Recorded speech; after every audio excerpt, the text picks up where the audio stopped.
Today, we will be exploring everything that any web developer needs to know about HTML. HTML का full form होता है Hypertext markup language. Hyper text का मतलब होता है a text with a link. Markup language का मतलब होता है a language that is made up of tags. What is tags? Well, anything that is between opening and closing angle brackets are called tags. और tags की एक और definition है, tags are container for data. Tags में data होता है। अब ये HTML का पर्पस क्या है? वेल, HTML का इन्वेंशन हुआ था अराउंड 1980s और 1990s के बीच में। HTML का जो बेसिक पर्पस था उस टाइम पे वो था डॉक्यूमेंटेशन। उस टाइम पे ऐसा कोई डिफरेंट वे नहीं था जिसका यूज करके हम डिफरेंट डिफरेंट डॉक्यूमेंट्स को आपस में लिंक कर सकें। With the help of HTML we were able to link different documents. अगर इसका मैं तुम्हें एक लाइव एग्जांपल दिखाऊं तो विकिपीडिया इज द एग्जांपल कि उस टाइम पे चीज़ें कैसी थी। अभी भी जो विकिपीडिया का लुक एंड फील है वो काफ़ी पुराने जैसा होता है। सी, एक वेब पेज है और बहुत सारे लिंक्स हैं। तो HTML का यूज़ बेसिकली इसीलिए ज़्यादा होता था। सिंपली डॉक्यूमेंट्स होते थे, दैट्स इट, और बहुत सारे लिंक्स। मैं उन लिंक्स पे क्लिक करके इधर उधर नेविगेट कर सकता था और मुझे बस इंफॉर्मेशन मिलती थी। फिर धीरे धीरे CSS आई, फिर जावास्क्रिप्ट आई और फिर नई नई चीज़ें इवॉल्व होना शुरू हुई। बट HTML का जो पर्पस था इन इनिशियल डेज वो बस था डॉक्यूमेंटेशन। हम डॉक्यूमेंट को एक स्ट्रक्चर्ड वे में देख सकें। अब अगर मैं तुमको बताऊं HTML हम कैसे लिखते हैं, वेल, जिस तरह से हम एक फाइल क्रिएट करते हैं टेक्स्ट फाइल डॉट टेक्स्ट, उसी तरह से हम एक फाइल क्रिएट करते हैं HTML फाइल। यहाँ पे मैंने एक index dot HTML file create की है। जिस भी फाइल का एक्सटेंशन होता है HTML, वो फाइल ब्राउजर्स रीड करके UI को रेंडर करते हैं। अगर मैं तुम्हें एक नॉर्मल लैंग्वेज में बताऊं कि HTML क्या है, well, HTML is a text file that contains ingredients. इन इंग्रेडिएंट्स का यूज करके ब्राउजर्स खाना बनाते हैं। यहाँ पे इंग्रेडिएंट्स क्या है?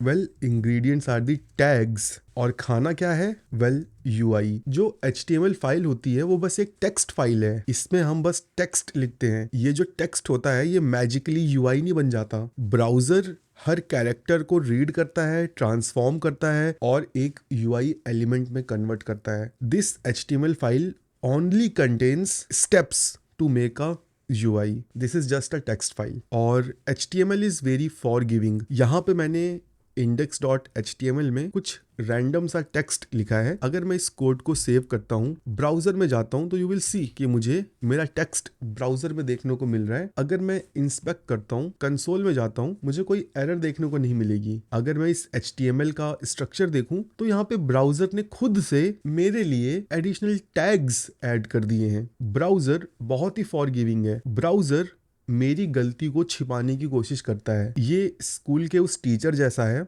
जो हमारी हर गलती छिपाता है। ये हमारे लिए अच्छी चीज भी है और बुरी चीज भी है। अच्छी इसलिए कि मैं कितना भी खराब HTML लिखूं, मुझे ब्राउजर में कोई एरर देखने को नहीं मिलेगी। Browser will try their best to display the contents in the UI। बुरी बात यह है कि इससे मेरे पेज की रैंकिंग कम होगी और एक्सेसिबिलिटी इश्यूज आएंगे। एज अ डेवलपर ये हमारी जॉब है कि हम एक सही स्ट्रक्चर में HTML को लिखें। अब मैं ये कैसे पता कर सकता हूँ कि जो मैंने HTML लिखा है वो सही है? वेल, बहुत सारे टूल्स आते हैं। जो सबसे पॉपुलर टूल है वो है HTML वैलिडेटर। तुम्हें ये W3C की वेबसाइट मिल जाएगी। जो भी तुम्हारा HTML है उसको तुम एज अ डायरेक्ट इनपुट दे सकते हो, अपनी फाइल अपलोड कर सकते हो। Always make sure to validate your HTML। When you validate your HTML, तुम पोटेंशियल इश्यूज को रिमूव कर देते हो और जो ह्यूमन एरर है उसको तुम अवॉइड कर देते हो। अगर मैं रीइटरेट करूं, HTML is just a text file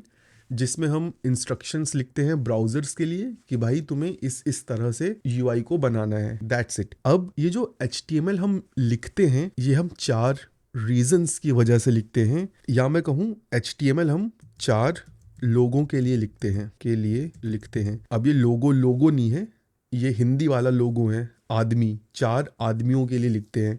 let's see वो 4 आदमी कौन है। वेल, HTML हम लिखते हैं ब्राउजर्स के लिए, सर्च इंजन्स के लिए, स्क्रीन रीडर्स के लिए और CSS के लिए। जो भी HTML हम ब्राउजर को देते हैं वो HTML डिफरेंट डिफरेंट चीज़ों के लिए यूज़ होती है। तो हम कुछ भी रैंडमली नहीं लिख सकते हैं। अगर हम एक टैग भी लिख रहे हैं तो हमें उसका रीज़न पता होना चाहिए कि why I am writing this tag, क्योंकि वो टैग ब्राउज़र्स भी रीड करेंगे, सर्च इंजन्स भी यूज़ करेंगे, स्क्रीन रीडर्स भी यूज़ करेंगे और CSS भी यूज़ करेगा। तो जब भी तुम HTML लिखो, बी रिस्पॉन्सिबल और 2 बार सोचो कि क्या ये टैग ज़रूरी है। आज के इस सेशन में हम एक्सप्लोर करेंगे कि कैसे और कब कौन सा टैग यूज़ किया जाए। But please keep this in your mind, जो भी HTML तुम लिखते हो, that HTML is consumed by 4 different things in different manner. Now let's see कि एक HTML पेज का क्या फॉर्मेट होता है।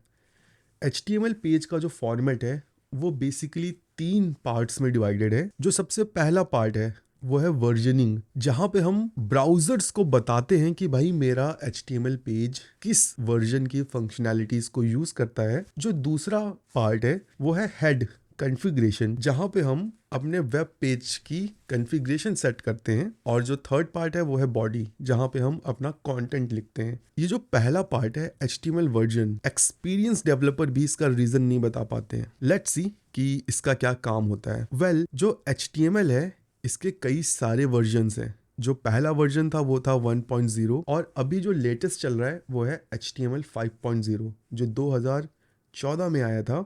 और इसके बाद अभी तक फिलहाल HTML का कोई वर्जन नहीं आया है। अब अगर तुम ब्राउज़र को ये नहीं बताओगे कि तुम्हारा HTML किस वर्जन में लिखा गया है, तो ब्राउज़र को कैसे पता चलेगा कि तुम किस वर्जन की चीज़ों को यूज़ करना चाहते हो। इस केस में ब्राउज़र अपना गेस मारते हैं कि अच्छा तुम इस वर्जन को यूज़ करना चाहते हो तो मैं बाकी वर्जन्स की चीज़ों को नहीं यूज़ करूँगा। It can be a problem. अभी मैं इसका डिमॉन्स्ट्रेशन दूंगा, बट फर्स्ट लेट्स सी कि हम HTML पेज का वर्जन कैसे बताते हैं। वेल, बहुत ईजी है। Let me copy this thing. अपने HTML फाइल के सबसे टॉप में तुमको ये लाइन लिखनी है, doc type HTML angle bracket से स्टार्टिंग होती है और डॉक टाइप के पहले एक एक्सक्लेमेशन मार्क होता है। अब ये कंप्लीटली केस इनसेंसिटिव है। I can write it like this, this is completely fine. HTML is a case insensitive language. अभी जब मैं सेव करूंगा ड्यू टू फॉर्मेटिंग ये कैप्स में हो जाएगा, but you can use any sort of casing. Browser will automatically read it and parse it. ठीक है, तो ये ज़रूरी नहीं है कि तुम हमेशा इसे कैप्स में लिखो। जैसे ही तुम ये लाइन लिखोगे ब्राउजर्स को पता चल जाएगा कि तुम HTML 5 की चीज़ों को यूज़ करना चाहते हो। अगर नहीं लिखोगे तो ब्राउजर्स को पता ही नहीं रहेगा कि ये किस वर्जन का पेज है। नाउ अब इसके बाद क्या लिखोगे। वेल, इसके बाद तुम एक HTML टैग की स्टार्टिंग करोगे। सब कुछ इसी HTML टैग के अंदर लिखा जाता है। जो हमारा दूसरा पार्ट है वो है हेड टैग। इस हेड टैग के अंदर कॉन्फ़िगरेशन रिलेटेड चीज़ें आती हैं जो हम अभी देखेंगे। और जो थर्ड पार्ट है वो है बॉडी। बॉडी में हम अपना सारा कंटेंट लिखते हैं। अब ये जो टैग्स हैं ये प्री डिफाइंड हैं। मैं यहाँ पे अपने आप से कोई टैग नहीं बना सकता। मैं इस हेड की जगह सर नहीं लिख सकता हूँ। ओके, कि मैं सर लिख दूँ और ये नया टैग बन जाए। Let's see it in browser की ब्राउज़र में क्या होता है। यहाँ पे मुझे सर देखने को मिल रहा है। वेल, मैंने स्टार्टिंग में क्या कहा था, browsers are very forgiving. वो तुमको कभी भी एरर थ्रो नहीं करेंगे। This is a invalid HTML, let's validate it. इसको मैं कॉपी करता हूँ, HTML वैलिडेटर में चलता हूँ। Let's provide the input and let's check it. क्या बोलता है, see this thing, element sir not allowed as child of element body in this context. Well, browsers ने मुझे कोई एरर थ्रो नहीं की, बट वैलिडेटर ने मुझे बता दिया कि भाई कुछ गड़बड़ है, कंसोल में भी कोई एरर नहीं है। तो अब जब सर्च इंजन्स मेरे पेज को रैंक करेंगे, अगर उसे 2 सिमिलर वेबसाइट मिलती हैं जो सेम कंटेंट दिखा रही हैं, मेरे पेज की रैंकिंग कम होगी क्योंकि मेरा HTML इनवैलिड है। So we should not use random tags, only use tags defined by W3 standards. Now let's see कि अगर मैं इस डॉक टाइप को नहीं डिफाइन करूंगा तो क्या क्या होगा। Even if your page works today, omitting doc type HTML is like driving without seat belt. You might never need it, but when things go wrong, the consequences are severe. Here is how to check if your page is in quirks mode. अगर तुम dock type HTML नहीं लिखते हो तो तुम्हारे browser का जो mode होता है वो ये क्विक मोड हो जाता है।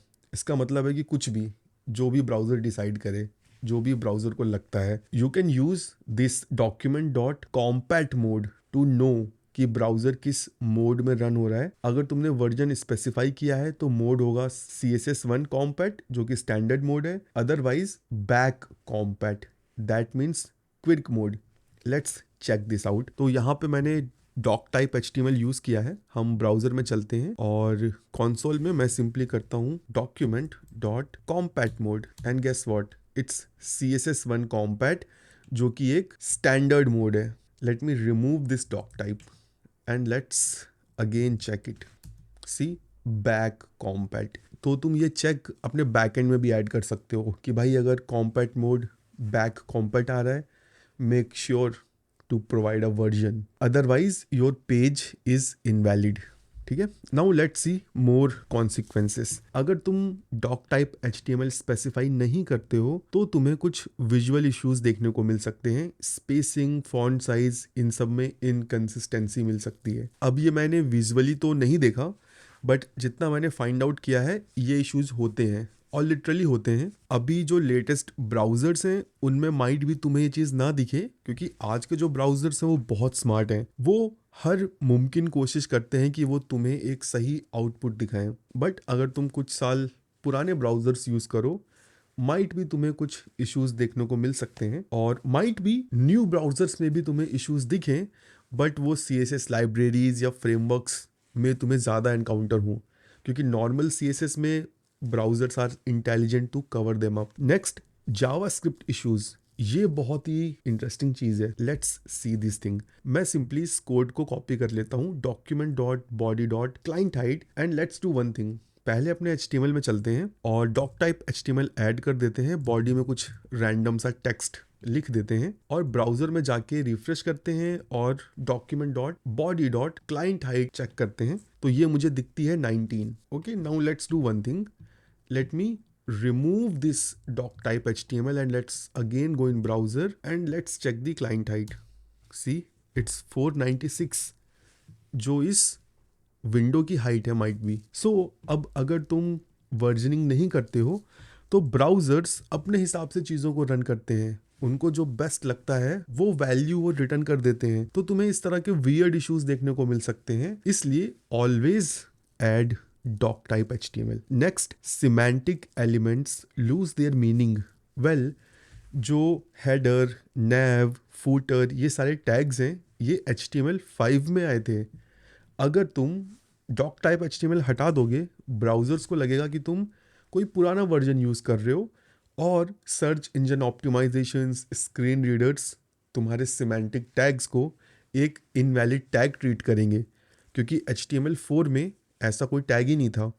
सो due to that reason also always specify doc type HTML. Now let's see head tag कि भाई हेड टैग में क्या कन्फिग्रेशन होते हैं। जिस तरह से ह्यूमन बॉडी का जो ब्रेन होता है वो सर में होता है, उसी तरह से किसी भी HTML फाइल का जो ब्रेन होता है, जो कन्फिग्रेशन होता है, वो हेड टैग में होता है।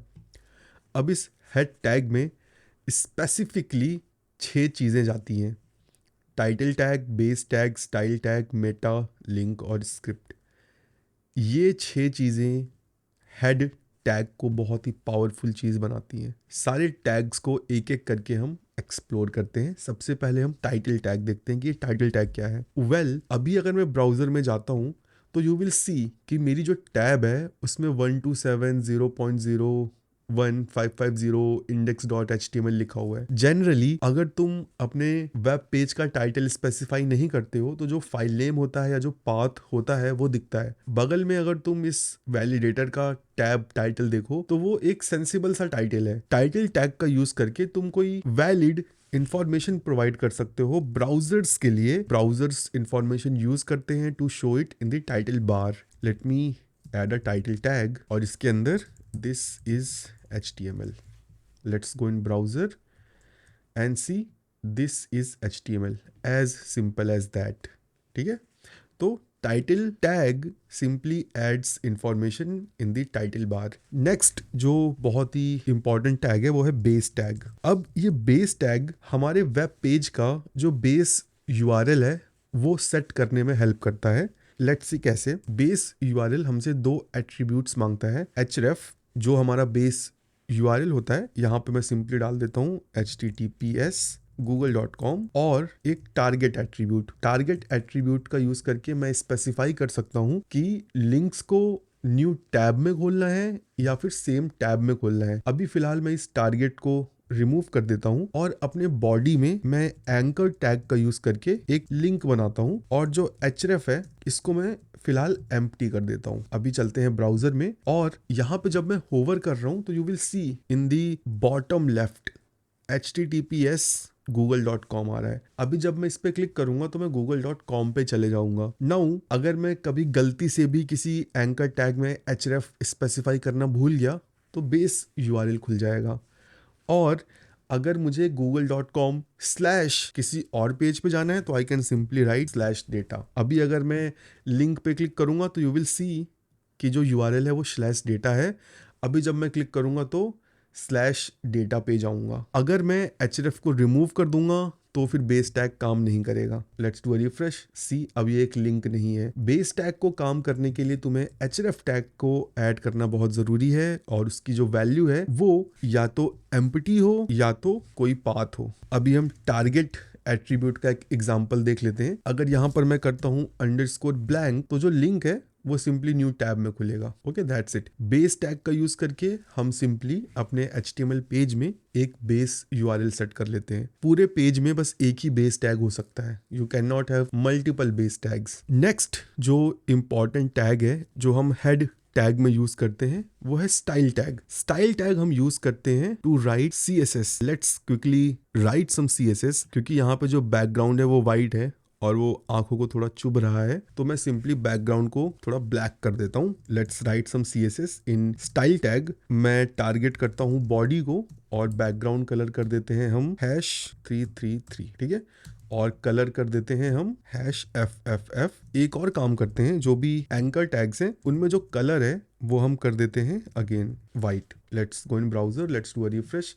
सी बैकग्राउंड अब डार्क हो चुका है और जो लिंक का कलर है वो वाइट हो चुका है। तो with the help of style tag we can write CSS। अब CSS कैसे लिखते हैं वो हम नेक्स्ट सेशन में पढ़ेंगे। That's not the target for today. Next जो सबसे इंपॉर्टेंट टैग है वो है Meta. Meta is the very powerful tag in the HTML। इसका हम एक छोटा सा यूजेस देख लेते हैं, बाकी इस टैग को हम डिटेल में बाद में एक्सप्लोर करेंगे।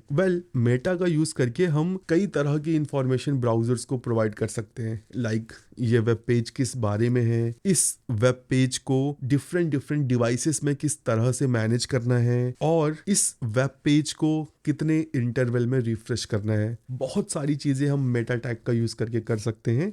फिलहाल हम बस दो चीजें देखते हैं, टाइटल और description. With the help of meta tag we can provide some information to the search engines. जो सर्च इंजन्स यूज कर सकते हैं सर्च रिजल्ट्स में दिखाने के लिए। दो बहुत ही पॉपुलर चीजें हैं जो हम यूज करते हैं, टाइटल और डिस्क्रिप्शन। एक बार देख लेते हैं कि कैसे ऐड करते हैं, फिर कुछ लाइव वेबसाइट में देखते हैं कि कैसी ये इंफॉर्मेशन दिखती है। हम सिंपली मेटा टैग लिखते हैं और इसके अंदर नेम एट्रीब्यूट में मुझे प्रोवाइड करना पड़ता है कि ये किस बारे में है, मैं क्या इंफॉर्मेशन प्रोवाइड कर रहा हूँ। यहाँ पे मैं टाइटल प्रोवाइड कर रहा हूँ, मेरे वेब पेज का टाइटल क्या है, तो यहाँ पे मैं सिंपली कंटेंट एट्रीब्यूट में प्रोवाइड कर देता हूँ this is my fancy web page. ठीक है, जिस तरह से टाइटल उसी तरह से description. Meta name equal to description, और कंटेंट में like you can use 100 to 150 words to provide a sensible description। जो सर्च इंजन्स यूज करेंगे टू डिटेक्ट कि तुम्हारा पेज किस बारे में है। अभी अगर मैं तुम्हें गूगल वेब पेज में सर्च रिजल्ट दिखाऊं तो यहाँ पे जो सर्च रिजल्ट्स आए हैं, this mango description history cultivation and facts, this is the information added in meta tag name equal to title. और जो ये इंफॉर्मेशन है this is added in meta name equal to description. तो जो भी information तुम मेटा टैग में provide करते हो that is used by search engines, जो यूजर्स को दिखाने के लिए या ये पता करने के लिए कि तुम्हारा वेब पेज किस बारे में है, सर्च इंजिन्स यूज करते हैं. These two informations are very important for any HTML page. Now let's see next tag जो हम हेड टैग में यूज करते हैं, that is this link tag. अब इस लिंक टैग का यूज करके हम डिफरेंट रिसोर्सेस को अपने वेब पेज में अटैच करते हैं, जैसे फॉन्ट फाइल हो गया, CSS फाइल हो गया, या फिर फेविकॉन आइकन. अब ये फेविकॉन आइकन क्या है? अगर मैं कुछ वेब पेजेस को ओपन करूं तो यू विल सी कि जो सर्च रिजल्ट्स हैं इनके बगल में एक आइकन है, और जो गूगल का पेज मैंने खोला है यहाँ पे भी मुझे गूगल आइकन दिख रहा है. इस चीज को फेव आइकन बोलते हैं. And we can add any icon for our website. Let's see how. Let me do one thing. Let's see कि क्या मेरे पास कोई आइकन है. यस, मेरे पास ये fav.png है और मैं इस इमेज को अपने टाइटल बार के बगल में दिखाना चाहता हूं. तो लेट्स सी वो हम कैसे कर सकते हैं. Simply we have to use link tag and we have to pass href of the image. मैं सिंपली fav.png कर देता हूं और मुझे बताना पड़ेगा कि रिलेशन क्या है इस फाइल से. this is the icon. Let's save this code. Let's go in browser. Let's do a refresh. अभी जब मैं refresh कर रहा हूँ तो ये जो fav.png है, this is not found. Because मैंने base URL set कर रखा है. See here, google.com/fav.png. जो भी मैं href में add करूँगा वो base URL में append हो जाएगा. So for now, let's remove this base URL. Let's refresh and guess what, अब मुझे यहाँ पे एक अच्छा सा आइकन देखने को मिल रहा है. अब एक और इंटरेस्टिंग चीज मैं तुमको बताता हूँ. आजकल के जो ब्राउजर्स है ना वो बहुत ही स्मार्ट हैं. You don't have to explicitly write this code. Let me remove this code. You have to make sure कि जहां पे तुम्हारी index.html फाइल है वहां पर एक favicon.ico नाम की फाइल हो. अभी अगर मैं ब्राउजर में जाऊंगा तो you will C still I am getting this icon, but मैंने कोड नहीं लिखा है, मैंने कोड हटा दिया है. Still I am getting that icon because मेरे रूट में favicon.ico नाम की फाइल है. Let me do a refresh again. You will सी कि यहाँ पे मुझे आइकन दिख रहा है और ये मैं कंफर्म भी कर सकता हूँ. अगर मैं नेटवर्क टैब में देखूँ तो यू विल सी कि ब्राउजर एक रिक्वेस्ट मार रहा है favicon.ico की. और गेस व्हाट, ब्राउजर ये रिक्वेस्ट हमेशा मारते हैं. अगर मैं इस आइकन को रीनेम कर दूं 1 में और अभी जाके रिफ्रेश करूं तो you will see an error favicon.ico. Browser ये रिक्वेस्ट बाय डिफॉल्ट मार देते हैं जस्ट टू सी कि क्या सर्वर के पास fav आइकन है. अगर होता है तो वो डाउनलोड करके दिखा देते हैं. तो this is one interesting thing जो तुम ध्यान में रख सकते हो अपने. नेक्स्ट जो इंपॉर्टेंट टैग है वो है स्क्रिप्ट. और स्क्रिप्ट टैग हम यूज करते हैं to write JavaScript in our HTML. मैं अपने वेब पेज में कहीं पर भी स्क्रिप्ट टैग का यूज कर सकता हूँ. हेड में, बॉडी में, किसी भी टैग के अंदर, कहीं पर भी. अगर मैं बॉडी में यूज करना चाहूँ सिंपली स्क्रिप्ट और इसके अंदर alert. This is a JavaScript code. See alert देखने को मिल गया. HTML is very forgiving. तुम कहीं पर कुछ भी काम करो तुमको कोई एरर देखने को नहीं मिलेगी. आई can easily right it here also and guess what, things are working fine. That's why you have to always validate your HTML because you never know कि तुमने कहाँ पे क्या गलत किया है. So with that said, हमने अपना head section cover up कर लिया है. Head section में specifically 6 चीज़ें होती हैं. Now if you want to explore them in detail, go ahead, you can do that thing. Let's move to the body tag जो कि सुपर इंपॉर्टेंट है. बॉडी टैग में हम अपना सारा काम करते हैं. जो भी डेटा, कंटेंट, इमेजेस, टैग्स सब हम बॉडी टैग में डालते हैं. जो हम हेड टैग में डालते हैं वो हमको UI पे नहीं दिखता, वो एक कॉन्फ़िगरेशन होता है. इसको तुम ऐसे समझो, जब तुम कोई चिट्ठी लिखते हो, कोई लेटर लिखते हो, सारा जो कंटेंट होता है चिट्ठी का वो बॉडी के अंदर होता है, बट जो एड्रेस वगैरह है वो हेड सेक्शन में जाता है. तो जो हेड सेक्शन है वो मेन कंटेंट से अलग होता है. मेन कंटेंट जो यूजर को दिखता है वो बॉडी में होता है. अब इस बॉडी में तुम कुछ भी लिख सकते हो भाई, anything, any random text. Okay, let's यहाँ पे देखो जो भी रैंडम टेक्स्ट मैंने लिखा था वो यहाँ पे मुझे दिख रहा है. बट जनरली हम रैंडम टेक्स्ट नहीं लिखते हैं. क्यों? क्योंकि HTML text is a ingredient, और अगर मेरा इंग्रेडिएंट खराब होगा तो फिर मुझे खाना भी खराब मिलेगा. No one wants to see this random text. Before we go into tags, let me tell you 3 mandatory things that makes your HTML page valid page. These 3 things are not optional. कई लोगों को लगता है कि भाई ये optional है, accessibility के लिए है, we can skip it, but no, these 3 things are mandatory. Let's do one thing. Let's go to our HTML and let's remove things from here. Let me remove this title. Let me remove this doc type HTML and let me remove this. Let me write a random text in the body. Hey, ठीक है? Let me copy this. Let's go to our browser. Let's search for HTML validator and let's try to validate this. See, मेरे पास 3 यहाँ पे errors दिख रही हैं. Lang attribute is missing. Let's add it. Lang attribute हम HTML tag में डालते हैं जिससे ब्राउजर्स को पता चल जाता है कि इस पेज का कंटेंट किस लैंग्वेज में है. अगर चाइनीज़ में है, मैं इंडिया में हूँ, तो ब्राउजर्स मुझे ट्रांसलेशन का ऑप्शन दे देते हैं. तो this is very mandatory attribute जो हमको डालना है. Second, doc type HTML is missing. Let's add it. Next, title tag is missing. Let's add the title. Now let's revalidate it. See, no errors or warning to show. Whenever you write HTML, make sure कि तुम्हारा जो code है HTML का वो ऐसा दिखे. ये mandatory चीज़ें हैं, इनको तुम स्किप नहीं कर सकते हो. These are not optional thing. Okay, these are mandatory.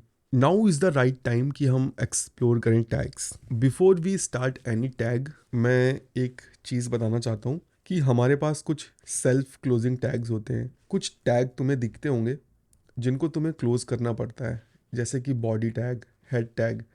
But अभी कुछ देर पहले मैंने बेस टैग यूज़ किया था, मेटा यूज़ किया था, लिंक यूज़ किया था. वहाँ पे मैं कुछ टैग्स को क्लोज नहीं कर रहा था. हमारे पास कुछ टैग्स होते हैं जो सेल्फ क्लोजिंग टैग्स होते हैं. A tag is a self-closing if it meets both of these conditions. It is a void element, cannot have content or children. It is defined as such in HTML specification like this. Now, कैसे determine कर सकते हो कि कोई tag self closing है या नहीं? सिर्फ यही टैग सेल्फ क्लोजिंग टैग है जो तुम्हारे सामने यहाँ तुमको दिख रहे हैं. तो यू कैन रिमेंबर ईजिली कि कौन से टैग सेल्फ क्लोजिंग टैग है. इनके अलावा सारे टैग को तुम्हें क्लोज करना पड़ता है. Now with that said, let's see few tags जो सुपर इंपॉर्टेंट है भाई हमको जानना. जो सबसे पहला टैग है वो है div टैग. अब ये टैग क्या होता है? टैग एक कंटेनर होता है डेटा का. ठीक है, अभी ये जो है ये खुले में पड़ा हुआ है बॉडी के अंदर. हमें ऐसा नहीं करना चाहिए. जो भी चीज़ हम लिखते हैं अपने HTML में वो हमेशा एक कंटेनर के अंदर होना चाहिए. तो let's create a container. div एक कंटेनर है, इसके अंदर तुम कुछ भी रख सकते हो. कंटेनर के अंदर कंटेनर, कंटेनर के अंदर कंटेनर, कुछ भी रखो, that doesn't matter. div is a general purpose container. इसके अंदर तुम कुछ भी रख सकते हो, कोई भी टैग रख सकते हो. ठीक है. Next is span. अब स्पैन एक स्पेसिफिक टाइप का कंटेनर है. स्पैन के अंदर तुम बस स्पैन को ही रख सकते हो या उन टैग को रख सकते हो जो कि लाइन ब्रेक नहीं करते हैं, जैसे कि लेबल, एंकर. स्पैन के अंदर तुम div को नहीं ऐड कर सकते हो. अगर कर दोगे तो कुछ होगा नहीं.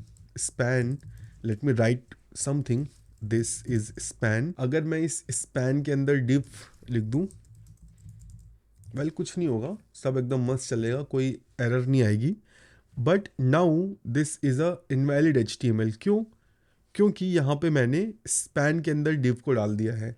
अब ये जो स्पैन है इसके अंदर मैं कुछ भी नहीं डाल सकता, ये एक जेनरिक कंटेनर नहीं है. स्पैन बस अपने अंदर स्पैन को ही रख सकता है या फिर लेबल को या फिर एंकर टैग को. इसके अंदर तुम div को नहीं डाल सकते हो. लेट्स सी कि अगर मैं इसको HTML वैलिडेटर में डालता हूँ तो क्या ये डिटेक्ट कर पाता है इस एरर को. Let's see. Head is missing. ठीक है. सी, element div not allowed as child of element span in this context. So visually तो मुझे सब सही देखने को लग रहा है, but this is not a valid HTML. div is a generic container. div के अंदर तुम कुछ भी रख सकते हो, anything, but that's not the case with every tag. Span एक स्पेसिफिक टाइप का कंटेनर है. स्पैन के अंदर तुम बस स्पैन को रख सकते हो या लेबल को रख सकते हो या एंकर टैग को। अब लेबल और एंकर टैग में ऐसी क्या खास बात है? वेल, वो ब्लॉक एलिमेंट्स नहीं है, लाइन ब्रेक नहीं करते हैं। जो डिव है वो लाइन ब्रेक करता है। लेट्स सी लाइन ब्रेक का क्या मतलब है। अगर यहाँ पर मैं 3 डिव बनाऊं, ब्राउजर में जाऊं तो तुम देखोगे 3 लाइन बनी है। बट अगर मैं इन डिव को रिप्लेस कर दूं स्पैन से और फिर ब्राउजर में जाऊं तो तुम देखोगे सब एक ही लाइन में है। तो अब अगर मैं इस स्पैन के अंदर डिव डालता हूं तो क्या होगा? सी, स्ट्रक्चर मेरा ब्रेक हो गया। अब ब्राउजर्स ने पूरी कोशिश की भाई कि वो तुमको एक सही आउटपुट दिखा सकें, उन्होंने किया भी वैसे, ठीक है, but fundamentally this is wrong. I am putting a block level element inside a inline element. हमें ऐसा नहीं करना चाहिए। जिस तरह से तुम्हारे घर में एक वेयर हाउस होता है या कोई एक ऐसा कमरा जहां पे तुम कोई भी सामान ले जाके फेंक देते हो, डिव वही कमरा है, वहां पे तुम कुछ भी ले जाके फेंक दो। बट जो दूसरे टैग हैं डिव के अलावा, डिव ही तुम्हारे घर का वो कमरा है जिसमें तुम कुछ भी फेंक सकते हो। डिव के अलावा जितने भी टैग हैं वो घर के दूसरे कमरे हैं, जैसे तुम्हारा ड्राइंग रूम, जैसे तुम्हारा किचन। अब क्या तुम किचन में कुछ भी फेंक सकते हो? वेल यस, कोई रोकेगा नहीं, फेंक दो जाके। क्या कोई पुलिस आएगी तुमको पकड़ने? नहीं। बट जब मेहमान आएंगे तो अच्छा नहीं लगेगा। Same goes with HTML। जैसे मैंने यहाँ स्पैन के अंदर डिव को फेंक दिया, कुछ भी नहीं हुआ, सब एकदम सही चल रहा है, घर का मैटर है, कोई दिक्कत नहीं है। बट जैसे ही इस वेब पेज को मैं होस्ट करूंगा, सर्च इंजन रीड करेंगे, वो बोलेंगे भाई ये क्या शिट कोड है, इस पेज की रैंकिंग को कम करो, तुम्हारा पेज सजेस्ट ही नहीं होगा। General thumb rule, simply check कर लो, इनलाइन एलिमेंट के अंदर बस इनलाइन एलिमेंट डालो। अगर ब्लॉक लेवल है तो उसके अंदर कुछ भी डाल सकते हो। 3 कंडीशन तुमको मैंने बताई है, let me right it down कि वो 3 कंडीशन क्या है। नंबर 1, अगर ब्लॉक एलिमेंट है तो उसके अंदर तुम ब्लॉक और इनलाइन डाल सकते हो, कोई दिक्कत नहीं होगी। अगर इनलाइन है तो बस इनलाइन, और अगर डिव है तो कुछ भी डाल दो भाई, ठीक है, that's it, as simple as that. Next tag जो है वो है हेडिंग्स। अब ये हेडिंग्स एक सिंगल टैग नहीं है, 6 लेवल की हेडिंग हमारे पास होती है, H1 से लेके H6 तक। अब ये जो CSS है वो हमेशा से तो थी नहीं। अगर मुझे कुछ टेक्स्ट को छोटे बड़े दिखाने हैं तो मैं कैसे दिखाऊंगा? Well, using heading tags. Let's see कैसे। जो सबसे बड़ा फॉन्ट है वो है H1। Let me right H1 tag and this is heading level 1। Typo पे मत जाना, I am not correcting this spelling because that's not जिसके लिए हम यहाँ पे हैं। H2, H3, H4, H5 and H6, ये 6 लेवल की हेडिंग हमारे पास है। अभी अगर मैं ब्राउजर में जाऊंगा तो यू विल सी अपने साइज के हिसाब से तुमको टेक्स्ट देखने को मिल रहा है। Now let's do one thing, what if मैं H3 को कर दूं H33? क्या होगा? नथिंग, एक नॉर्मल टेक्स्ट की तरह मुझे दिख रहा है, कोई एरर नहीं। क्यों? क्योंकि ब्राउजर्स आर फॉरगिविंग। एरर कब आएगी? जब मैं इसको वैलिडेट करूंगा। As simple as that. P tag. अब ये पी टैग क्या है? Well, this is for paragraph. जिस तरह से तुम बुक्स वगैरह पढ़ते हो, तुम्हारे बुक्स वगैरह में पैराग्राफ्स होते हैं, लिटरली ये वही है। जब भी तुम कोई कंटेंट लिख रहे हो, आर्टिकल लिख रहे हो, तो try to use P tag. Let's see this in live websites. मैं सिंपली कोई ब्लॉगिंग की वेबसाइट खोलता हूँ, let's open Aaj Tak, let's inspect this thing, see P tag, ठीक है। तो जो भी पैराग्राफ्स के जैसे दिखते हैं चीज़ें, उनको हम पैराग्राफ में डाल देते हैं। यहाँ पे हमारे पास एक लाइव वेबसाइट है, ये कुछ आर्टिकल टाइप की है। तो यहाँ पे जितने भी तुम्हें पैराग्राफ दिख रहे हैं ये पी टैग में होंगे, सी। तो अब तुम खुद से फिगर आउट कर सकते हो देख के ही। अगर तुमने बुक पढ़ी है तो तुमको पता है कि पैराग्राफ क्या है। जो आंखों से देखने से ही लग रहा है कि ये पैराग्राफ है, उसको तुम पी टैग में डाल दो। अब तुम पी की जगह डिव टैग भी लिख सकते हो, कोई तुमको रोक नहीं रहा। बट होगा क्या? आंखों से तो तुमको दिख जाएगा कि हाँ पैराग्राफ है, बट HTML तुम 4 लोगों के लिए लिखते हो, browsers, search engines, screen readers और CSS। अगर तुम पी की जगह डिव यूज करोगे तो कौन खुश होगा? CSS खुश हो जाएगी, ब्राउजर्स खुश हो जाएंगे। दुखी कौन होंगे? 2 लोग, सर्च इंजन और स्क्रीन रीडर्स। अगर तुम अफोर्ड करने को तैयार हो तो यूज कर लो div, otherwise stick to P tag, ठीक है। As simple as that. जैसा तुमको दिख रहा है कि अगर तुमको लग रहा है कि ये पी टैग में जाना चाहिए तो use P tag. Code, pre और KBD, ये 3 टैग भी काफ़ी इंपॉर्टेंट है। अगर तुमको अपने वेब पेज में कोई कोड इंक्लूड करना है, make sure to add that code inside this code tag. Let's save this और हम ब्राउजर पे देखते हैं क्या कुछ अलग से दिखता है क्या। सी थोड़ा सा अलग से तो दिख रहा है। अब इसको तुम स्पैन में भी ऐड कर सकते हो, कोई तुमको रोक नहीं रहा। ब्राउजर में जाओगे तो ठीक ठाक दिख जाएगा। अब प्रॉब्लम क्या आएगी, सर्च इंजन ऑप्टिमाइजेशन और स्क्रीन रीडर्स, क्योंकि यहाँ पे पता ही नहीं चल रहा कि स्पैन में है क्या, ये एक जेनरिक टैग है। तो कोड से मैं एक्सप्लिसिटली सर्च इंजन्स और स्क्रीन रीडर्स को बता रहा हूँ कि ये कोड है। नेक्स्ट जो इम्पॉर्टेंट टैग है वो है KBD, कीबोर्ड। अगर इसका फुल फॉर्म मैं तुमको बताऊं, अगर तुम अपनी वेबसाइट में कीबोर्ड से रिलेटेड कोई इंफॉर्मेशन ऐड कर रहे हो, फॉर एग्जांपल शॉर्टकट की, इस शॉर्टकट से तुम ये चीज़ इनेबल कर सकते हो, फॉर एग्जांपल CTRL+C, तो मेक श्योर कि तुम वो इंफॉर्मेशन KBD में डालो। इससे क्या होगा, ब्राउजर्स को पता चल जाएगा कि ओ अच्छा ये जो इन्फॉर्मेशन है ये कीबोर्ड से रिलेटेड है। तो स्क्रीन रीडर्स और सर्च इंजन ऑप्टिमाइजेशन उस इंफॉर्मेशन को अलग तरह से ट्रीट करेंगे। नेक्स्ट जो टैग इंपॉर्टेंट है वो है प्री टैग। अब HTML में अगर मैं किसी भी टैग के अंदर मल्टीपल स्पेसेस लिखता हूं कुछ इस तरह से, ठीक है, अभी जब मैं सेव करूंगा तो यू विल सी कि सारा स्पेस अपने आप हट गया। मैं मैक्सिमम बस एक ही स्पेस अपने वेब पेज में ऐड कर सकता हूँ। अगर मैं चाहता हूँ कि जो भी कंटेंट है जैसा मैं चाहूँ वैसा आए, तो मुझे प्री टैग यूज करना है। प्री टैग में हम ब्राउजर को इंस्ट्रक्शन देते हैं कि भाई मुझे पता है ये टेक्स्ट कैसे दिखेगा, तुम इसको चेंज मत करो। मैंने यहाँ पे प्री टैग यूज किया है। अब जो फॉर्मेटर्स हैं वो स्पेस को नहीं हटाएंगे, मैं ब्राउजर में देखूंगा तो मुझे एक्स्ट्रा स्पेस भी देखने को मिलेगा। तो अगर तुम्हें फॉर्मेटिंग कंट्रोल करनी है, use this pre tag. Next is सब एंड सब, सुपर स्क्रिप्ट और सब स्क्रिप्ट। ये तुमने मैथ्स में देखा होगा जहां पे हम एक्स स्क्वायर वगैरह लिखते हैं, उस तरह की चीजों के लिए ये सब और सुप है। इसका भी एक डेमो मैं तुमको दिखा देता हूँ। फॉर एग्जाम्पल मुझे एक्स स्क्वायर दिखाना है तो आई can right something like this, span, इसके अंदर x और यहाँ पे SUP, सुपर स्क्रिप्ट मतलब ऊपर, x की पावर 2, सी x की पावर 2। और अगर मैं सब कर दूंगा तो वो नीचे आएगा, सब स्क्रिप्ट, सी, ठीक है। तो सब and soup. HR,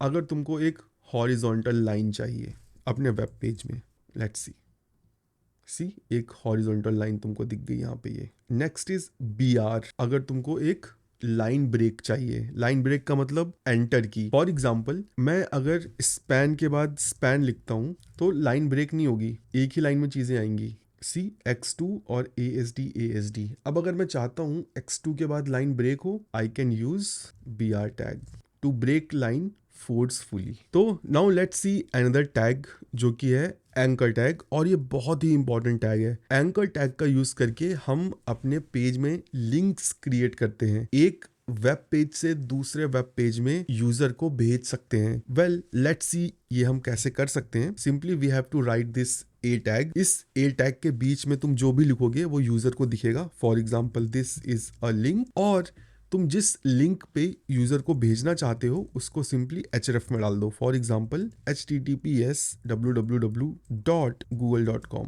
let's save this, let's go in browser, C this is a link. जब मैं इस पे क्लिक करूंगा तो मैं google.com पे पहुंच जाऊंगा। अब एक कॉमन मिस्टेक जो हर कोई करता है वो क्या करता है कि इसी इंफॉर्मेशन को डाल देता है यहाँ पे, ठीक है। अब देखो यहाँ पे www.google.com दिख रहा है। वेल ये देखने में बिल्कुल अच्छा नहीं लग रहा। जो पहले लिखा था वो अच्छा था। यहाँ पे तुम ये भी लिख सकते हो रिडायरेक्ट टू गूगल, सी ये आंखों को देखने में काफी अच्छा लग रहा है। अब अगर तुम सोच रहे हो कि यार ऐसा कौन ही लिखेगा, वेल अपना रेज्यूमे देख लो। I can say this with 90% confidence कि तुमने लिंक्डइन का URL, गिटहब का URL कुछ ऐसे ही डाल रखा होगा। वेल अगर ऐसा डाल रखा है तो हटा दो, वहाँ पे सिंपली लिंक्डइन का लोगो डाल दो या बस लिंक्डइन लिख दो और फिर यूज़र को रिडायरेक्ट कर दो। बहुत सारे लोग अपना लिंक्डइन का URL एज इट इज़ डाल देते हैं, जो कि अगेन एक बैड इंप्रेशन क्रिएट करता है। नेक्स्ट जो टैग है वो है UL OLDL। ये टैग्स लिस्ट कंट्रोल करते हैं तुम्हारे वेब पेज में। जिस तरह तुम शॉपिंग लिस्ट बनाते हो उसी तरह से कई सारी लिस्टिंग होती है वेब पेज में। फॉर एग्जांपल प्राइस लिस्ट, तुम वहां पे यूज कर सकते हो ऑर्डर्ड लिस्ट या फिर अनऑर्डर लिस्ट। इसका एक क्विक एग्जांपल हम देख लेते हैं। मैं अपने कोड में चलता हूँ, यहाँ पे simply I will write UL tag that means unordered list. मुझे नहीं पता लिस्ट आइटम का क्या ऑर्डर है, मैं एक अनऑर्डर्ड लिस्ट चाहता हूँ। हर लिस्ट आइटम को मैं इंडिकेट करूँगा LI से। LI का फुल फॉर्म है list item. This is item 1 और इसको मैं रेप्लिकेट कर देता हूँ। This is item 2, this is item 3, this is item 4। Let's do a refresh. See bottom में तुम्हें एक अनऑर्डर्ड लिस्ट दिख रही है। यहाँ पे जो ये बुलेट दिख रहे हैं इनको तुम कॉन्फ़िगर कर सकते हो, कुछ प्री डिफाइंड टाइप है। लेट मी शो यू, मैंने एक कोड प्रिपेयर करके रखा है। Let's paste this code, let's go in browser and see. यहाँ पे मुझे 3 अलग अलग टाइप के बुलेट पॉइंट्स दिख रहे हैं, circle with a border, a field circle और अ स्क्वायर। ठीक है, तो ये 3 टाइप हमारे पास अवेलेबल है फॉर अनऑर्डर्ड लिस्ट। जिस तरह से अनऑर्डर्ड लिस्ट है उसी तरह से एक ऑर्डर्ड लिस्ट है। Let me change UL to OL। अभी अगर तुम देखोगे तो यहाँ पे नंबर आ गए 1 2 3 4। ठीक है, और तुम यहाँ पे कंट्रोल भी कर सकते हो कि नंबर कहाँ से स्टार्ट हो। स्टार्ट इक्वल टू 100, तो अब जो काउंटिंग है वो स्टार्ट होगी 100 से। ठीक है, और तुम इसको रिवर्स में भी दिखा सकते हो, simply reversed equal to reversed. Let's see 100 99 98 97। और फन फैक्ट, यहाँ पे तुम डिफरेंट टाइप की ऑर्डरिंग यूज़ कर सकते हो, ABC यूज़ कर सकते हो। For example type equal to small a। Let's see अब क्या होता है। रिफ्रेश, सी DCBA रिवर्स में है इस वजह से ऐसा आ रहा है। Let's remove this reversed, see ABCD। और इसको मैं रोमन नंबर में भी चेंज कर सकता हूँ, कैपिटल I। ठीक है, एक स्मॉल I भी होता है। ठीक है, जो अगली लिस्ट टाइप है वो है डेटा लिस्ट। लेट्स सी कि इसको हम कैसे बना सकते हैं। वेल, इसका सिंटेक्स थोड़ा सा अलग है। सबसे पहले तुम्हें DL लिखना पड़ेगा, दैट मीन्स डेटा लिस्ट। अब इसके 2 पार्ट होते हैं, तुम्हें बताना होता है DT, that means data term. मैं लिख देता हूँ OS। ठीक है, उसके बाद ये OS है क्या। Well, DD data definition, operating system. Let me replicate this again. OS की जगह मैं कर देता हूँ SW and it's a software. Let's go in browser, see OS operating system, SW software. तो कहीं पर भी कुछ इस तरह की लिस्टिंग तुम्हें दिखानी है जहाँ पे जो टाइटल है वो तुम्हें छोटा रखना है, डिस्क्रिप्शन थोड़ा बड़ा रखना है, तो you can use DL data list. Now ये जो टेबल टैग है, this is very important. I will highly recommend कि तुम इस टेबल टैग को एक्सप्लोर करो। वो इसलिए क्योंकि अभी भी आज के टाइम पे this table tag is super relevant. अगर मुझे अपने वेब पेज में टैबुलर डेटा दिखाना है, I have to use this table tag. और इस टेबल टैग का एक बहुत ही पावरफुल यूज़ केस है।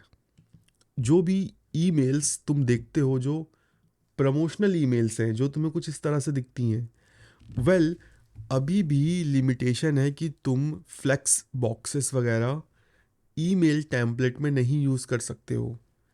अगर तुमको अपने ईमेल्स को प्रॉपर फॉर्मेटेड वे में दिखाना है, you have to use table tag. तुम अपने इनबॉक्स में सारे ईमेल्स को चेक करना, सब टेबल टैग का यूज़ करके बने होंगे। सी जितने भी प्रमोशनल ईमेल्स तुम देखोगे सब में टेबल टैग यूज़ होता है। तो अगर तुम्हें टेबल टैग आता है तो एटलीस्ट तुम प्रमोशनल ईमेल्स वाले कंटेंट ईजिली बना सकते हो, या कभी तुम्हें ज़रूरत पड़ी तो तुम्हें पता होगा कि कैसे तुम कस्टम ईमेल टेम्पलेट्स को डिज़ाइन करो। तो आई विल हाईली रिकमेंड कि तुम टेबल टैग को एक्सप्लोर कर लो। नेक्स्ट जो सुपर इंपॉर्टेंट टैग है वो है फॉर्म टैग। यूजर से तुम्हें कोई भी इनपुट लेना हो तो most of the time you will use form tag. अब इस फॉर्म टैग के अंदर जो कंट्रोल्स है हम वो देख लेते हैं। वेल बेसिकली हमारे पास कुछ स्पेसिफिक सेट ऑफ कंट्रोल्स होते हैं। वो ये कंट्रोल्स हैं, button, check box, colour picker, date, date time local, email. You can go through them. सारे ऑप्शंस को देखना है तुमको, सारे, एक भी ऑप्शन को स्किप नहीं करना है। जनरली तुम बस 3-4 ऑप्शंस के साथ ही काम करोगे, button, check box, date and image, password, radio, range. But अगर तुम्हें बाकी ऑप्शंस पता है, कभी कोई रिक्वायरमेंट आती है तो यू कैन डिस्कस कि भाई ये ऑप्शन हमारे पास है और इस ऑप्शन के लिए हमें कोई कस्टम कंट्रोल बनाना पड़ेगा। तो आई विल हाईली रिकमेंड कि तुम सारे ऑप्शंस को बस एक एक बार देख लो, ठीक है। जो टेक्स्ट इनपुट कंट्रोल है वो कुछ ऐसा दिखता है, जैसा नाम है वैसा काम है, यहाँ पे तुम टाइप कर सकते हो, दैट्स इट। जो पासवर्ड है उसमें तुम टाइप करोगे तो चीज़ें दिखेंगी नहीं। सबमिट, जिस तरह से एक फॉर्म को हम सबमिट कर सकते हैं using submit button, there is another control, input type equal to submit. इससे क्या होगा कि तुम्हें ब्राउज़र से एक सबमिट बटन बना के दे देंगे। इस पर जब क्लिक करोगे तो तुम्हारा फॉर्म ऑटोमेटिक सबमिट हो जाएगा, ठीक है। तो इसी तरह से तुम सारे कंट्रोल्स को एक एक बार आई विल हाईली रिकमेंड कि तुम गो थ्रू कर लो। जिस तरह से तुम्हारे पास ये फॉर्म इनपुट कंट्रोल्स हैं, उसी तरह से ये फॉर्म एलिमेंट्स हैं। अब इनपुट कंट्रोल्स के कई सारे टाइप हैं, फॉर्म एलिमेंट्स के भी कई सारे टाइप हैं, जैसे कि select, text area. Select use होता है to show a drop down like this. और एक जो और इम्पॉर्टेंट टैग है वो है टेक्स्ट एरिया, दिस वन। जो इनपुट टेक्स्ट है वहाँ पे तुम बस एक लाइन में लिख सकते हो, वहाँ पे तुम मल्टी लाइन इनपुट नहीं बना सकते हो। बट अगर तुम्हें मल्टी लाइन इनपुट चाहिए तो you have to use this text area. This W3 website is very good place to start with. यहाँ पे तुम्हें सारी इन्फॉर्मेशन एक प्लेस में मिल जाएगी। It will hardly take you 15-30 minute. Simply scroll करके सब कंट्रोल्स को देख लो एक बार कि यूआई कैसा कैसा है। यहाँ पे मेरे पास 2 इम्पॉर्टेंट चीज़ें हैं जिनका जानना बहुत ज़रूरी है। सबसे पहली चीज़ जो है वो है वॉट मैटर्स इन HTML। जो भी टैग्स तुमने पढ़े हैं, अगर तुम्हें प्रॉपर स्ट्रक्चरिंग नहीं पता कि किस तरह से उनको लिखना है, तो तुम हमेशा प्रॉब्लम में रहोगे। CSS में फंसोगे, सर्च इंजन ऑप्टिमाइजेशन में फंसोगे, हर जगह। नाउ लेट्स सी कि हमें वो क्या चीज़ है जो अच्छे से पता होनी चाहिए। What matters in HTML, proper placement of elements, efficient uses of tags, art of using minimum but required tags in right structure। तुम्हें हमेशा minimum number of tags use करने हैं इन राइट स्ट्रक्चर। यहाँ पे तुम्हें ये कार्ड बॉक्सेस दिख रहे हैं, कंसिडर दिस कि जो भी तुम्हारे टैग हैं वो ये कार्ड बॉक्सेस हैं, और हर कार्ड बॉक्स का एक प्राइस है, ठीक है। वो फ्री में नहीं आते हैं। You need to remember few things while writing HTML। ये हैं वो few things. Each tag comes with a price. It's not free. Do not overuse them. As per Chrome Lighthouse, 5000 DOM elements are good. अगर इससे ज़्यादा होते हैं then you will face problems। लोग कैसे मिसयूज करते हैं, कुछ इस तरह से। एक div है, उसके अंदर एक span है, और फिर span के अंदर 2 span है। well, यहाँ पे जो ये span है, this is completely optional. I can remove this. I don't need that extra span. अब अगर तुम ये सोच रहे होगे कि भाई कोई क्यों ही एक्स्ट्रा एलिमेंट्स को बनाएगा, वेल लाइव वेबसाइट्स में तुम्हें ये इश्यूज भर भर के दिखेंगे। मिंत्रा की वेबसाइट में यहाँ पे खोलता हूँ, ठीक है। Let me inspect this image, okay. Now let me unzoom little bit. See, एक इमेज टैग है, इन्होंने पिक्चर टैग का यूज़ किया है। अब तुम देखना कि इन्होंने कितने एक्स्ट्रा डिव बनाए हैं। दिस पिक्चर टैग, उसके बाद ये डिव है, then this anchor, then this div, then this div, then this div, then this div, then this div, then this div। At least 3 से 4 डिव एक्स्ट्रा बनाए हैं फॉर वॉट एवर रीजन। यहाँ पे इन्होंने एटलीस्ट 4 डिव टैग का misuse किया है। तो हमें हमेशा ये देखना चाहिए कि हम कोई एक्स्ट्रा कंटेनर एलिमेंट तो नहीं बना पा रहे हैं। जब भी तुम एक टैग बनाओ, मेक श्योर कर लो तुम ये लाइन को जरूर याद रखो, each tag comes with a price, it's not free। Next जो चीज तुमको ध्यान रखनी है, some tags are generic that can contain anything. Some tags are specific, they can only contain tag of specific type। वही div और span वाला example. div के अंदर तुम कुछ भी डाल सकते हो, बट जो बाकी टैग्स हैं उनके अंदर तुम बस स्पेसिफिक चीजें ही डाल सकते हो। Everything should be inside a tag. Let's C. Well, यहाँ पे एक मैंने छोटा सा कोड लिखा हुआ है। अब कभी भी इस तरह का HTML स्ट्रक्चर मत बनाओ। कोई भी जो टेक्स्ट है वो हमेशा एक टैग के अंदर रहेगा। यहाँ पर देखो जो स्ट्रक्चर है वो एक गलत स्ट्रक्चर है। डिव है, उसके अंदर एक टेक्स्ट खुले में पड़ा हुआ है और फिर एक टेक्स्ट है जो स्पैन के अंदर है। अब ये देखने में तो सही लग सकता है, बट अगर मुझे इस स्पैन की स्टाइलिंग वगैरह करनी है, पोजीशनिंग करनी है, तो मुझे क्लासेस लगानी पड़ेंगी div पे। इसका जो सही स्ट्रक्चर है वो कुछ इस तरह से हो सकता था। ठीक है, अब यहाँ पे मेरे पास हर टेक्स्ट के लिए एक टैग है, I can easily arrange them. Next, try to use logical grouping, this is art of success in CSS starts from here. Even though हमने अभी तक CSS नहीं पढ़ी है, बट अगर तुम अपने HTML की स्ट्रक्चरिंग अच्छे वे में नहीं करते हो तो you will stuck in CSS। अभी हम कुछ एक्सरसाइजेस करते हैं टू सी कि हमारी स्ट्रक्चरल लेवल की अंडरस्टैंडिंग कैसी है। Before we do that exercise, let me answer this question, why every tag looks similar.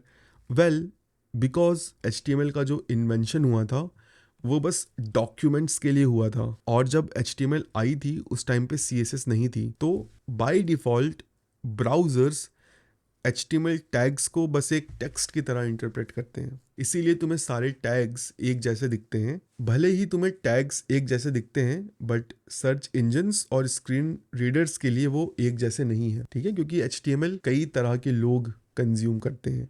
लोग मतलब technologies, search engines, screen readers, browsers. तो भले ही टैग्स एक जैसे दिखते हैं, बट इन रियलिटी वो होते नहीं है। नाउ इट्स राइट टाइम कि हम कुछ एक्सरसाइज करें। Let me open few images. ये एक YouTube का थंबनेल है। अब अगर मुझे इसका HTML बनाना है तो एक करेक्ट स्ट्रक्चर में मुझे चीज़ों को लिखना पड़ेगा। फर्स्ट लेट्स एनालाइज कि मैं इसको किस तरह से स्ट्रक्चर करूंगा अपने HTML में। सबसे पहले तो मुझे एक कंटेनर एलिमेंट लगेगा div, जिसमें सारी चीज़ें आएंगी। अब साफ साफ मुझे दिख रहा है कि भाई इसमें एक इमेज है और इमेज के अंदर ये टाइम है, तो मुझे एक कंटेनर लेना पड़ेगा जिसमें इमेज और टाइम आएगा। अब इस कंटेनर के अंदर मेरे पास दो ऑप्शन है, या तो मैं इस इमेज को बैकग्राउंड इमेज के रूप में दिखाऊं या इमेज टैग के रूप में। तो मैं अभी इमेज टैग के रूप में दिखाता हूं। इस बॉक्स के अंदर मैं एक और बॉक्स बनाऊंगा जिसमें इमेज आएगी और एक और बॉक्स जिसमें टाइम आएगा। नेक्स्ट, मैं एक बॉक्स बनाऊंगा जिसमें नीचे की सारी चीजें आएंगी, और इस बॉक्स के अंदर मैं दो बॉक्स बनाऊंगा जिसमें लेफ्ट की चीजें आएंगी और राइट की चीजें आएंगी। और फिर ये जो लेफ्ट वाला बॉक्स मैंने बनाया था, इसके अंदर भी मुझे दो बॉक्स बनाने पड़ेंगे, एक में ऊपर की चीजें और एक में नीचे की चीजें। नाउ अब ये जो नीचे की चीजें हैं, यहाँ पर भी मुझे ब्रेक करना पड़ेगा। यहाँ पे मुझे 3 बॉक्सेस बनाने पड़ेंगे, एक बॉक्स 1K व्यूज के लिए, एक बॉक्स 10 डेज अगो के लिए, और एक बॉक्स ये जो डॉट है यहाँ पे इसके लिए। तो सी, यहाँ पे मुझे कितने सारे बॉक्सेस बनाने पड़े। बॉक्सेस का मतलब टैग। अगर अब मैं इसका HTML तुमको लिख के दिखाऊं तो कुछ ऐसा दिखेगा, div class equal to outer. तो अब इसमें मुझे एक इमेज के लिए चाहिए, एक नीचे के लिए। तो लेट्स डू दैट। div यहाँ पे इमेज आएगी एंड एक स्पैन आएगा, time. Let's not worry about CSS, वो हम बाद में देखेंगे। मेरा ऊपर वाले डिव का काम खत्म। अब नीचे वाला डिव। नीचे वाले डिव में दो बॉक्सेस बनेंगे, लेफ्ट और राइट वाले। Let's make them. Left div class equal to right. ठीक है, राइट वाले में बस ये डॉट आएगा, तो मैं यहाँ पे डॉट बना देता हूँ। और ये जो लेफ्ट वाला डिव है, इसमें अगेन दो डिव बनेंगे, एक ऊपर वाले टाइटल के लिए, एक नीचे वाले के लिए। तो चलो बना देते हैं। ठीक है, क्लोजिंग वोजिंग तुम देख लेना। और एक नीचे वाले के लिए। और इस सब टाइटल के अंदर क्या आएगा? 3 स्पैन्स आएंगे, व्यूज, स्पैन, डॉट और स्पैन 10 डेज अगो। ठीक है, तो कुछ इस तरह से मोटा मोटा इसका स्ट्रक्चर बनेगा। नाउ अब ये एक परफेक्ट स्ट्रक्चर है। अगर अब मैं इस स्ट्रक्चर का यूज करके CSS लगाऊंगा तो कोई दिक्कत नहीं आने वाली। एक और एग्जांपल मैं तुमको बताता हूँ, दिस वन। ये है लिंक्ड इन का नोटिफिकेशन कार्ड। अब अगर मैं इसका स्ट्रक्चर बनाऊं तो एक डिव बनेगा जो सब कुछ अपने अंदर रखेगा, देन एक डिव इस डॉट के लिए, एक इस इमेज के लिए। ऑप्शनल है, या तो मैं इमेज को बैकग्राउंड में दिखाऊं या इमेज टैग यूज करूं, दोनों ही केस में एक एलिमेंट आएगा। नेक्स्ट एक डिव इसके लिए एंड एक डिव जिसमें मैं इन दोनों को रखूंगा। और इन दोनों को भी मुझे अलग अलग में रखना पड़ेगा, ठीक है। तो इस तरह से हमें टैग्स डिसाइड करने हैं। एक और एक्सरसाइज है मेरे पास तुम लोगों के लिए, this one you can take this as assignment, और तुम इसका स्ट्रक्चर बनाओ कि how will you create HTML structure for this. With that said, हमने HTML में मोस्ट ऑफ द चीज़ें कवर कर ली हैं, और अगर मैं तुम्हें इस सेशन का इसेंस बताऊं तो वो है ये, जो ये 4 रीज़न मैंने तुमको बताए। जो HTML तुम लिखते हो वो 4 चीज़ों के लिए, browsers, search engines, screen readers और CSS। नेक्स्ट जो सुपर इम्पॉर्टेंट चीज़ है वो है ये 3 mandatory things, title, doc type, lang attribute. ये कभी भी मिस मत करो। नेक्स्ट जो सुपर इम्पॉर्टेंट चीज़ है वो है ये व्हाट मैटर्स इन HTML।